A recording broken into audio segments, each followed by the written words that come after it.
Second problem simple ಆಗಿದೆ, ಅವರೇ ಎಲ್ಲ ಡೈರೆಕ್ಟಾಗಿ ಕೊಟ್ಬಿಟ್ಟಿದ್ದಾರೆ. ಸೊ ನೋಡೋಣ.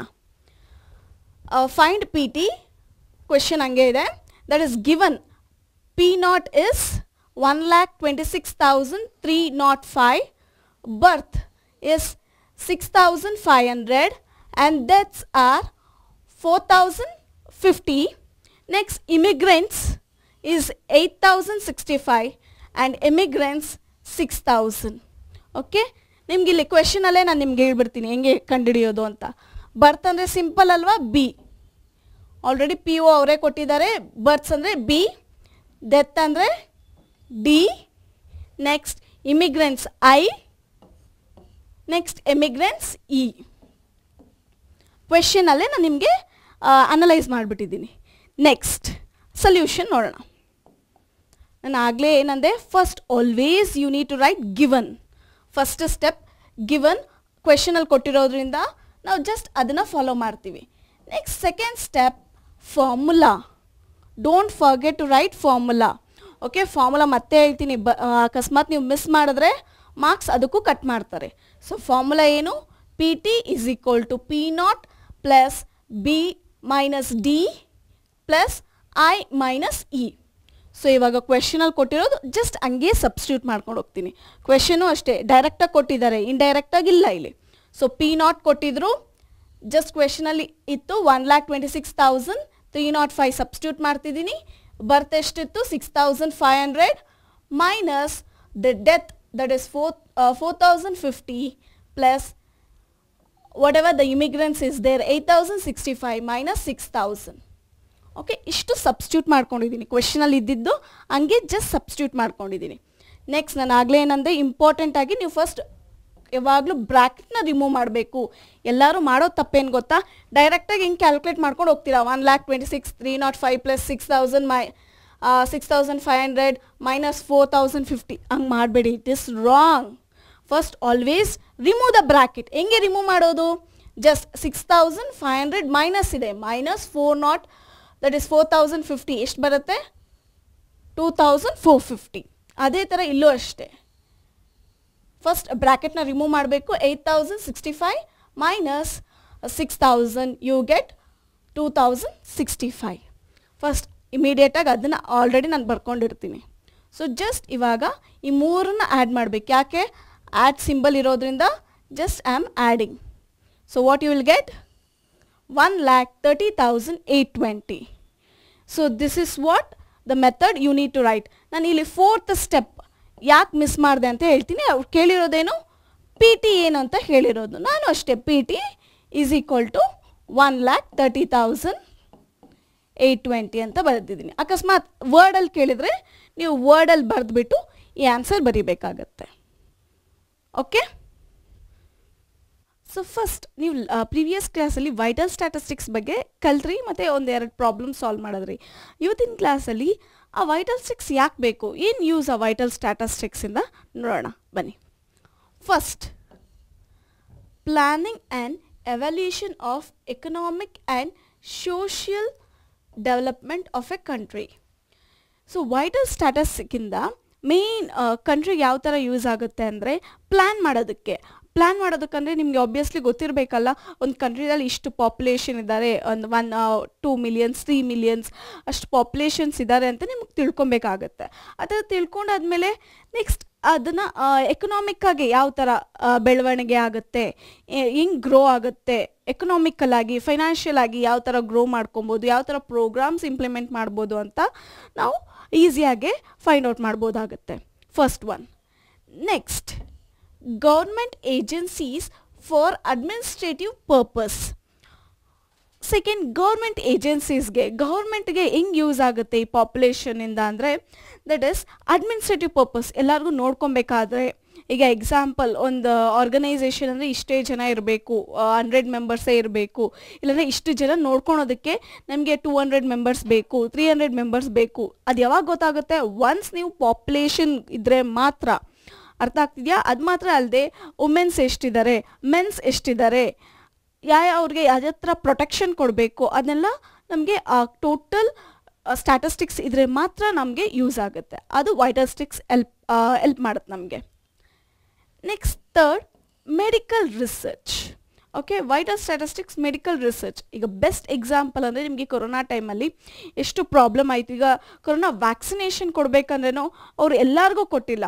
ಯಾಕೆ ಅವ್ರು ಎಲ್ಲರಿಗೂ ಕೊಟ್ಟಿಲ್ಲ ಗೊತ್ತು ಅವ್ರಿಗೆ, ಇಷ್ಟು ಜನ ಪಾಪ್ಯುಲೇಷನ್ಗೆ ನಮಗೆ ಒಂದೇ ಸರಿ ವ್ಯಾಕ್ಸಿನೇಷನ್ ಪ್ರೊವೈಡ್ ಮಾಡೋಕ್ಕಾಗಲ್ಲ ಅಂತ. ಹೆಂಗೆ ಗೊತ್ತಾಯಿತು ಅವ್ರಿಗೆ? Because of this vital statistics. First ಹೆಂಗೆ ಹೇಳಿದ್ರು, ಅಬೌವ್ 60 ಇಯರ್ಸ್ ಅವ್ರಿಗೆ. ಸೊ 60 ಇಯರ್ಸ್ ಅವ್ರು ಎಷ್ಟು ಜನ ಇರ್ತಾರೆ ಅಂತ ಅವ್ರಿಗೆ ಗೊತ್ತಿರುತ್ತೆ. Next 40 to 50. ಸೊ ಆ ಥರ ವ್ಯಾಕ್ಸಿನೇಷನ್ ಬಿಡಕ್ಕೆ ಸ್ಟಾರ್ಟ್ ಮಾಡಿದ್ರು. ಸೊ ಮೆಡಿಕಲ್ ರಿಸರ್ಚಲ್ಲೂ ಆ ಥರ ಹೆಲ್ಪ್ ಮಾಡುತ್ತೆ vital statistics. Next demographic research. First of all demography ಅಂದರೆ ನಿಮಗೆ ಗೊತ್ತಿರಬೇಕು, ಪ್ರೀವಿಯಸ್ ಸೆಷನಲ್ಲಿ ನಾನು ಹೇಳಿದೆ demography is nothing but vital events, birth, death, ಮತ್ತು ಏನಾಗಿರಬೇಕು, ದಟ್ ಈಸ್ ವುಮೆನ್ಸ್ ಎಷ್ಟಿದ್ದಾರೆ, ಮೆನ್ಸ್ ಎಷ್ಟಿದ್ದಾರೆ, ಅದೆಲ್ಲ ಕಂಪ್ಲೀಟ್ ಡೀಟೇಲ್ಸ್, ಏಜ್ ಗ್ರೂಪು, ಅದೆಲ್ಲ ಆಬ್ವಿಯಸ್ಲಿ ನಮಗೆ ಬೇಕೇ ಬೇಕಲ್ವಾ. Why to provide various programs, vaccinations, ಮೆಡಿಕಲ್ಸ್ಗೂ ಎಲ್ಲದಕ್ಕೂ ನಮಗೆ ಏಜ್ ಗ್ರೂಪ್ ಗೊತ್ತಿರಬೇಕಾಗುತ್ತೆ. ಏನು ಇನ್ಫಾರ್ಮೇಷನ್ ಇಲ್ಲ ಅಂದರೆ ಖಂಡಿತ ಗೌರ್ಮೆಂಟ್ಗೆ ಅವರು ಫರ್ದರ್ ಏನು ನಡೆಸೋದಕ್ಕೆ ತುಂಬ ಕಷ್ಟ ಆಗುತ್ತೆ ಅವ್ರು. Next fifth one, to record birth, death, marriages and divorce during his or her life time. So ಬರೀ ಗೌರ್ಮೆಂಟಿಗೆ ಮಾತ್ರ ಅಲ್ಲ, ಬರ್ತ್, ಡೆತ್, ಮ್ಯಾರೇಜು, ಡೈವರ್ಸ್ ಅನ್ನೋದು ಅವ್ರಿಗೆ ಮಾತ್ರ ಬೇಕಾಗಿರಲ್ಲ, ನಮಗೂ ಬೇಕಾಗಿರುತ್ತೆ. ಈಗ ಬರ್ತ್ ಸರ್ಟಿಫಿಕೇಟ್, ನೀವೇನಾದ್ರು ಒಂದು ಡಾಕ್ಯುಮೆಂಟ್ ಪ್ರಿಪೇರ್ ಮಾಡಬೇಕಂದ್ರೆ ಖಂಡಿತ ಬರ್ತ್ ಸರ್ಟಿಫಿಕೇಟ್ ಕೇಳ್ತಾರೆ. ಯಾರಾದರೂ ತೀರ್ಕೊಂಡಿದ್ದಾರೆ ಅಂದರೆ ಅವರ ಅಕೌಂಟ್ ಕ್ಲೋಸ್ ಮಾಡಬೇಕು, ಏನಾದರೂ ರಿಲೇಟಿಂಗ್ ಅವ್ರದ್ದು ಪ್ರಾಪರ್ಟೀಸ್ ಇದ್ದರೆ ಡೆತ್ ಸರ್ಟಿಫಿಕೇಟ್ ಕೇಳ್ತಾರೆ. ಸೊ ನಮ್ಮ ಇಂಡಿವಿಜುವಲ್ಗೂ ಆಗಿರಲಿ ನಮಗೆ ಬರ್ತ್ ಸರ್ಟಿಫಿಕೇಟ್, ಡೆತ್ ಸರ್ಟಿಫಿಕೇಟ್ ಬೇಕಾಗುತ್ತೆ, ಮ್ಯಾರೇಜ್ ಸರ್ಟಿಫಿಕೇಟ್ಸ್ ಬೇಕಾಗಿರುತ್ತೆ, ಏನಾದರೂ ಒಂದು ಪಾಸ್ಪೋರ್ಟ್ಸ್ ಮಾಡಬೇಕಾದ್ರೆ. So this is obviously very important, vital statistics. Next, international point of view. When international point of view ಅಂದರೆ ಈಗ ಇಂಟರ್ನ್ಯಾಷನಲ್ ಬೇರೆ ಕಂಟ್ರಿ ಅವರು ನಮ್ಮ ಕಂಟ್ರಿಯಲ್ಲಿ ಇನ್ವೆಸ್ಟ್ ಮಾಡಬೇಕು ಅಂದರೆ ಖಂಡಿತ ಅವ್ರಿಗೂ ಒಂದು ಇನ್ಫಾರ್ಮೇಷನ್ಸ್ ಗೊತ್ತಿರಬೇಕು. India is a youth country ಅಂತ ಹೇಳ್ತಾರೆ. ಹೆಂಗೆ ಅದನ್ನು ಯೂತ್ ಕಂಟ್ರಿ ಅಂತ ಹೇಳ್ತೀವಿ? ಬಿಕಾಸ್ ಯೂತ್ ಪಾಪ್ಯುಲೇಷನ್ ಜಾಸ್ತಿ ಇದೆ. ಸೊ ಅವ್ರಿಗೆ ಆಬ್ವಿಯಸ್ಲಿ ಗೊತ್ತು, ಯೂತ್ ಪಾಪ್ಯುಲೇಷನ್ ಜಾಸ್ತಿ ಇದ್ದಲ್ಲಿ ಚೆನ್ನಾಗಿ ವರ್ಕ್ ಜಾಸ್ತಿ ಆಗ್ತಾ ಇರುತ್ತೆ, ಈವನ್ ಗ್ರೋತ್ ಜಾಸ್ತಿ ಆಗುತ್ತೆ. So international point of view ಇಂದ ನೋಡಬೇಕಂದ್ರೆ ಅಂಥ ಕಂಟ್ರಿಯಲ್ಲಿ ಇನ್ವೆಸ್ಟ್ ಮಾಡಿದಾಗ ನಮ್ಮ ವ್ಯಾಲ್ಯೂ, ನಮ್ಮ ಇನ್ವೆಸ್ಟ್ಮೆಂಟ್ ಡಬಲ್ ಆಗೋ ಚಾನ್ಸಸ್ ಇರುತ್ತೆ ಅಂತ. So international point of view ಅಲ್ಲಿ ಒಂದು ಎಕ್ಸಾಂಪಲ್ ಆ ಥರ. Next, family welfare program. ಏನಾದರೂ ನಾವು family welfare program like what to tell, ಈಗ ಚೈನಾದಲ್ಲಿ ಇಷ್ಟು ಮೆಂಬರ್ಸ್ ಇದ್ದಾರೆ. ಈಗ ಪ್ರೀವಿಯಸಲ್ಲಿ ಅವ್ರು ಏನಂತ ಇದ್ರು, like for A couple 2 members ಇರಬೇಕು. ಇವಾಗ ಏನಂತ ಹೇಳ್ತಾರೆ, 1 ಚೈಲ್ಡ್ ಇರಬೇಕು ಅಂತ. ಹೆಂಗೆ ಗೊತ್ತಾಯಿತು? ಪಾಪ್ಯುಲೇಷನ್ ಇನ್ಕ್ರೀಸ್ ಆಗ್ತಾ ಅವ್ರಿಗೆ ಗೊತ್ತು ಹೆಂಗೆ ಮ್ಯಾನೇಜ್ ಮಾಡಬೇಕು ಅಂತ. Obviously the family welfare program ಇಷ್ಟೊಂದು ಪ್ರೋಗ್ರಾಮ್ಸ್ ಬಿಟ್ಟಿದೆ. ಹೆಂಗೆ ಯೂಸ್ ಮಾಡಿಕೊಂಡು? Obviously by vital statistics. Next is actuarial science. It is nothing but where financial risk, it is nothing but study of financial risk ಅಂತ ಹೇಳ್ಬೋದು. ಒಂದು financial risk ಏನಾದರೂ ಒಂದು ಕಂಟ್ರಿಯಲ್ಲಿ ಇಲ್ಲಾಂದರೆ ಒಂದು ಪ್ಲೇಸಲ್ಲಿ ಫಿನಾನ್ಷಿಯಲ್ ರಿಸ್ಕು ಏನಾದರೂ ಒಂದು ಪ್ರಾಬ್ಲಮ್ ಆಗ್ತಾ ಇತ್ತು ಅಂದರೆ ಎಷ್ಟು ಜನ ಇದ್ದಾರೆ. ಈಗ ಎಕ್ಸಾಂಪಲ್ ಒಂದು ಪಾರ್ಟ್ ಎ, ಒಂದು ಕಂಟ್ರಿ ಎದಲ್ಲಿ ಒಂದು ರಿಸ್ಕ್, ಒಂದು ಕ್ರೈಸಿಸ್ ಸ್ಟಾರ್ಟ್ ಆಗ್ತಿದೆ. ಸೊ ಅದ್ರಲ್ಲಿ ನಮ್ಗೆ ಗೊತ್ತಾಗಬೇಕಾಗುತ್ತೆ ವುಮೆನ್ಸ್ ಎಷ್ಟು ಜನ ಇದ್ದಾರೆ, ಮೆನ್ಸ್ ಎಷ್ಟು ಜನ ಇದ್ದಾರೆ, ಅವ್ರಿಗೆ ಯಾವ ಥರ ಫೆಸಿಲಿಟೀಸ್ ಪ್ರೊವೈಡ್ ಮಾಡಬೇಕು. ಸೊ ಅದೆಲ್ಲ ವೈಟಲ್ ಸ್ಟ್ಯಾಟಿಸ್ಟಿಕ್ಸ್ ಹೆಲ್ಪ್ ಮಾಡುತ್ತೆ ನಿಮಗೆ. ಓಕೆ, ಇಷ್ಟು ವೈಟಲ್ ಸ್ಟ್ಯಾಟಿಸ್ಟಿಕ್ಸ್ ಇಂದ ನಮಗೆ ಯೂಸಸ್ಸು. ನಾವು ಫರ್ಟಿಲಿಟಿ, ನೆಕ್ಸ್ಟ್ ಟಾಪಿಕ್ ಬಂದುಬಿಟ್ಟು ಫರ್ಟಿಲಿಟಿ. ಸೊ ಫರ್ಟಿಲಿಟಿ ಅಂದರೆ ಏನು ಅಂತ ನಾವು ನೋಡೋಣ. The births occurring to woman of a child bearing age. Okay, ಎಷ್ಟು ಒಂದು ಹೆಣ್ಮಗು ಎಷ್ಟು ಜನಕ್ಕೆ ಬರ್ತ್ ಕೊಡ್ಬೋದು, ಓಕೆನಾ, in the between child bearing group ಅಂತ ಹೇಳ್ತೀವಿ, ಚೈಲ್ಡ್ ಬೇರಿಂಗ್ ಏಜ್ ಗ್ರೂಪ್ ಅಂತ. So first of all child bearing age group ಅಂದರೆ ಏನು ಅಂತ ನೋಡೋಣ. The age of females between 15 to 49 years is called child bearing age or germination period ಅಂತ ಹೇಳ್ತೀವಿ. Between 15 to 49 ಒಂದು ಹೆಣ್ಮಗು ಒಂದು 15 to 49 ಎಷ್ಟು ಜನಕ್ಕೆ ಒಂದು ಜನ್ಮ ಕೊಡುತ್ತೋ ಮಗುನ, ಅದನ್ನು ನಾವು ಫರ್ಟಿಲಿಟಿ ಅಂತ ಹೇಳ್ತೀವಿ. ಈಗ ಎಕ್ಸಾಂಪಲ್ ಎ ಅನ್ನೋ ಫಿಮೇಲು ಬಂದುಬಿಟ್ಟು 4-5 ಜನಕ್ಕೆ ಕೂಡ ಬರ್ತ್ ಕೊಡ್ಬೋದು, ಓಕೆನಾ, ಅದನ್ನು ನಾವು ಫರ್ಟಿಲಿಟಿ ಅಂತ ಹೇಳ್ತೀವಿ. Especially in between 15 to 49 age group ಆಗಿರಬೇಕು. That is called child bearing age or germination period ಅಂತ ಹೇಳ್ತೀವಿ. Next fecundity. ಫ್ಯುಡಿನಿಟಿ ಅಂದರೆ ಏನು? The capacity of a woman to bear children. Main thing ನಿಮಗೆ ಕ್ವೆಶನ್ ಕೇಳಿದಾಗ ಫ್ಯುಡಿನಿಟಿ ಅಂದರೆ ಏನು ಅಂದರೆ ಈ ಕೆಪಾಸಿಟಿ ಅನ್ನೋದು ನೀವು ಬರೀಲೇಬೇಕಾಗತ್ತೆ.